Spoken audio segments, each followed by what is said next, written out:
like in the 50s, the film that we were watching, my films, Kashmiri Kari, you could see, despite of all the mistakes or whatever, drawbacks, there was a kind of innocence, there was a kind of something that came through. And I think the 40s were the time of the studio era, if you remember. There was New Theatres, there was Prabhat Studio and Bombay Talkies. These are and they made a lot of mythological films and devotional films, and then they made Achut Kanya and very progressive kind of films. And then after the war, a lot of black money came in, and the whole complexion of the production changed. And in the 50s, still the star era started with Ashok Kumar, Dilip Kumar, and Raj Kapoor, and that kind of thing, Devanand.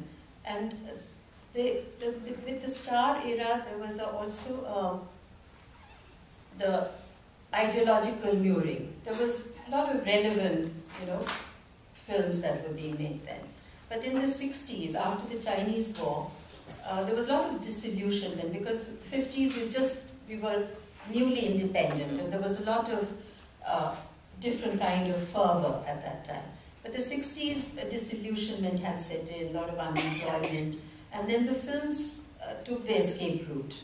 They all sort of fled to hills, and there was a lot of these wooing and Kashmiri Kari type of films. Yeah. And that was the time when actually the music saved us. There was lots of, all the music, if you take away the music from those films, there'd be very little left, except there was a lot of innocence and charm of that film. So, and the 70s is a wonderful thing happened, that the Pune Institute happened, and films like Ankur, the parallel cinema started. And NFDs also, NFDC actually tried. Yes, and then all these mashi thing of the 60s came to an end, and the 70s also was the start of that angry young man of Amitabh Bachchan. So Diwar, at the same time Ankur, and the middle path, the films of Gulzar, Bashu Chatterjee, that was also happening. So 70s was a very interesting period. Then 80s became terrible. There was absolutely nothing. There were these multi-starrers, and then the advent of TV, which was a huge competition, and things were, And the advent of the Khans. That was later. So 90s, the economy opened up, and then they started making, I remember in Arandla, if you remember, there's the Air India plane lands, and this man comes down, he's newly returned from abroad, and the first thing he does is rape a woman. So, so there was this huge suspicion of anybody from abroad. And then come the 90s, and we start wooing the NRIs like anything. And there are all these, and there's more and more working people outside.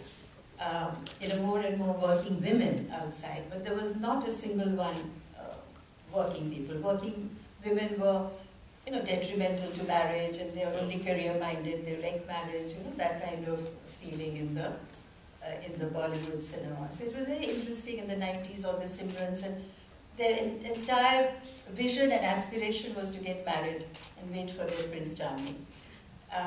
So that happened in the 90s, but now there are lots of interesting, and with the multiplexes, as I said, more opportunities, and the filmmaking can be very expensive because there's a lot of technology available, and people are making very lavish films now, competing with the market.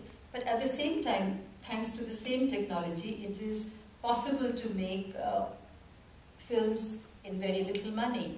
And also, not through only multiplexes, there are many other ways of showing your film. So now lots more people are coming in and experimenting with new genres, and now the recent success of Kahani, which was a very small budget film, has opened many doors.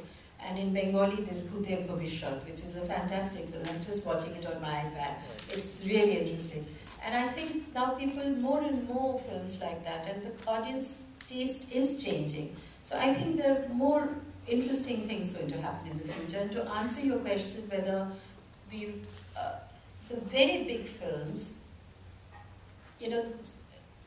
sometimes I feel that although I'm happy about the contemporary concern with style, but I sometimes feel a little upset because we know that an India exists, but we don't see that India in our. So there is a kind of disconnect, and so I think to make a really nice, good film, you cannot completely ignore the time. It can't exist in a vacuum. And a lot of our films do that. But I think the audience taste is changing again. I mean, Kahani has a dirty picture and many other films which has done well.